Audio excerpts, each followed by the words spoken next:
जी sir. हाँ, नमस्कार। आज की प्रेस वार्ता जो है वो उसका फोकस है कि जम्मू कश्मीर में जो पंचायत के चुनाव होने चाहिए थे अभी तक हुए नहीं। असूलन तो ये है कि जब पंचायत परिषद डिमांड करती है कि जब चुनाव पंचायत के जो उसका पीरियड है ख़त्म होता है उसके 3 महीने के अंदर अंदर चुनाव होने चाहिए, लेकिन ऐसा हुआ नहीं। क्योंकि असम्बली के इलेक्शन हो या पार्लियामेंट के हो, जैसे उनका पीरियड ख़त्म होता है तो आनन फानन में फटोफट नोटिफिकेशन निकलती है और उनके चुनाव करा दिए जाते हैं।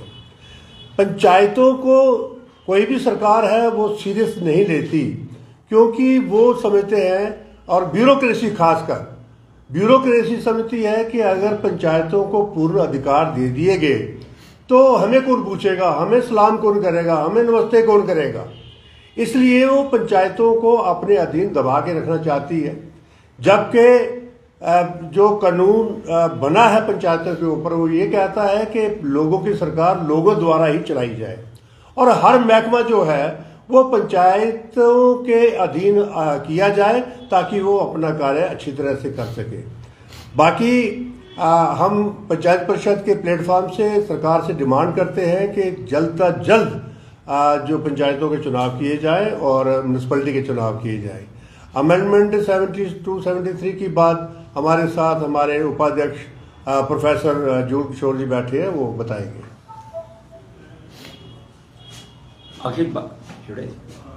अखिल भारतीय पंचायत परिषद की तरफ से सबसे बड़ा गिफ्ट जो पंचायतों को दिया गया, अखिल भारतीय पंचायत परिषद की तरफ से जो सबसे बड़ा गिफ्ट, जो सबसे बड़ी अचीवमेंट रही, वो रही 73 अमेंडमेंट एक्ट तो बन गया, आ भी गया, लेकिन अफसोस की बात यह है कि बहुतेरी स्टेटों ने इसे अभी तक इम्प्लीमेंट भी नहीं किया पूरे तौर पर। और ख़ास तौर पे जब हम अपनी स्टेट यहाँ की J&K की बात करें, यहाँ पर भी जो उसके मुताबिक है वो एक्शन नहीं हुआ है। बहुत से डिपार्टमेंट ऐसे हैं जो अभी तक पंचायतों को ट्रांसफ़र नहीं किए गए हैं, जो 73 अमेंडमेंट एक्ट में आते हैं। तो हमारी गवर्नमेंट के साथ ये अपील है कि वो जल्द से जल्द ट्रांसफ़र किए जाएं और ताकि पूरी समस्या जो है उनके पास आए और वो उसका हल निकालें।